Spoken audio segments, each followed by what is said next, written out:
बात करेंगे वक्फ एक्ट को लेकर। वक्फ एक्ट को लेकर सूत्रों के हवाले से बड़ी खबर सामने आ रही है। वक्फ बोर्ड संशोधन बिल ला सकता है, सरकार की तरफ से ये लाया जा सकता है। सूत्रों के हवाले से बड़ी जानकारी है। वक्फ बोर्ड में पारदर्शिता, जवाबदेही तय होगा, ये सूत्रों के हवाले से जानकारी है। संपत्ति पर दावे का सत्यापन जरूरी होगा और वक्फ बोर्ड के अधिकार क्षेत्र की भी जांच होगी इसमें। तो देखिए, ये बड़ी जानकारी आपको दे रहे हैं। वक्फ बोर्ड में महिलाओं की भागीदारी होगी। हर बोर्ड काउंसिल में 2 महिला सदस्य होंगे। और इसी पर अपडेट के साथ हमारे पॉलिटिकल एडिटर अदिति जुड़ गई हैं। अदिति, ये बड़ी जानकारी सामने आ रही है वक्फ एक्ट को लेकर। सूत्रों के हवाले से बड़ी खबर, वक्फ बोर्ड संशोधन बिल सरकार की तरफ से लाया जा सकता है।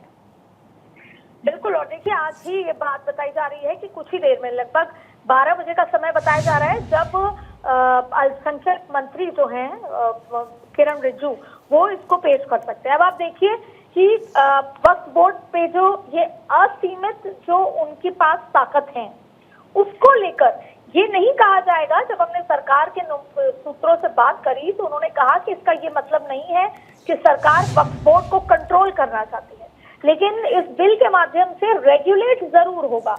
क्योंकि देखिए, आंकड़े समझिए, पूरे देश में अगर हम बात करें 28 राज्यों में 30 वक्फ बोर्ड हैं, उसमें से लगभग 8.5 लाख जो है कि जमीनें उनके पास है। और अगर इसको वैसे देखा जाए तो 9.5 एकड़ जमीन उनके अंडर में आती है। अब होता क्या था कि इसको लीगलाइज भी किया जाएगा। होता ये था कि वक्फ बोर्ड ट्रिब्यूनल के पास कोई भी मुद्दा होता था तो जाता था। पहले क्या होता था कि किसकी जमीन पर अगर वक्फ बोर्ड ने कह दिया कि जमीन हमारी है क्योंकि इसके आसपास मदरसे हैं या मस्जिद है, तो यहाँ पर वक्फ बोर्ड की जमीन हो जाती है, तो सामने वाले व्यक्ति को प्रूव करना होता था कि ये जमीन हमारी है, ना कि वक्फ बोर्ड को। लेकिन अगर अब आगे ऐसा होता है और ये बिल पारित होने के बाद वक्फ बोर्ड को भी अपने कागजात, अपनी तरफ से स्थिति साफ करनी होगी कि आखिर ये जमीन आपकी कैसे है। तो इसीलिए ये कहा जा रहा है कि वक्फ बोर्ड की ताकतों में कमी आएगी, क्योंकि पहले ऐसा होता था कि अगर उंगली रख दी तो वो जमीन वक्फ बोर्ड की होती थी। अब आप दूसरा इसको एक महत्वपूर्ण तरीके से समझें। अब महिलाओं की भागीदारी, ये कहा जाएगा, देखिए 40 संशोधन है।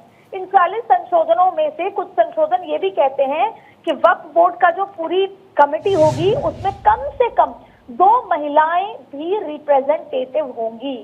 एक बात फिर यहाँ पर याद दिलाना जरूरी है कि जिस तरीके से मुस्लिम महिलाओं को 3 तलाक के उस कानून से आजाद कराया था, ठीक वैसे ही वक्फ बोर्ड के इस कमेटी में महिलाओं की भागीदारी मुस्लिम महिलाओं को दुरुस्त करने, सशक्त करने के लिए है।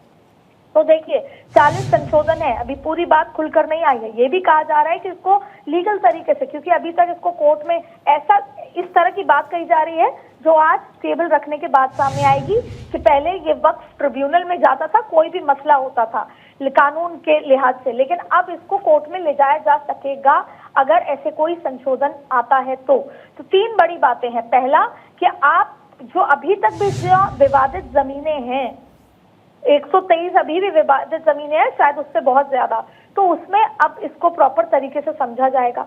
दूसरा, अगर वक्फ बोर्ड कोई भी जमीन से संबंधित फैसला लेता है तो उसको अपनी तरीके से कागजात, अपनी तरीके से पूरी बात रखनी होगी कि ये जमीन आपकी कैसे है। और अगर सामने वाला एक क्लेम करता है कि वो जमीन उसकी है तो कागज किसके हैं, यानी कि दोनों ही तरफ को अब इसको प्रूव करना होगा। तीसरी बड़ी बात है कि अब इतनी बड़ी संख्या, यानी 9.5 लाख एकड़ जमीन अभी वक्फ बोर्ड के अंडर में आती है, तो उसको भी एग्जामिन किया जाएगा, उसमें से विवादित जमीनें कौन सी हैं। ऐसे में इस तमाम तरीके से ये देखा जा रहा है, लेकिन सरकार की तरफ से इसको साफ कहा जा रहा है कि ये कोई वक्फ बोर्ड को कंट्रोल करने का तरीका नहीं है, केवल और केवल वक्फ बोर्ड को रेगुलेट करने का। और अब ये बात आई कहां से, ये हो क्यों रहा है, आपको बता दें कि मैं लंबे समय से पार्लियामेंट कवर कर रही हूँ। जब स्मृति ईरानी अमेठी की सांसद भी बनी थी, मंत्री भी थी, उस समय स्मृति ईरानी के पास कई तरीके की शिकायतें आई और खास तौर पर वक्फ बोर्ड के रेगुलेशन को लेकर बिल्कुल, बिल्कुल। को लेकर शिकायतें आई थी और तब ये तय कर लिया गया था कि इन शिकायतों के बाद अब इसको रेगुलेशन की जरूरत है। और ये आज का बिल नहीं है, ये 5 साल 8 साल पहले तय हो गया था कि वक्फ बोर्ड को रेगुलेट और शायद यही वजह है कि सरकार अब इसे लेकर पूरी तैयारी में है। चलिए, तमाम जानकारियों के लिए अदिति बहुत बहुत शुक्रिया, नजर बनाए रखें।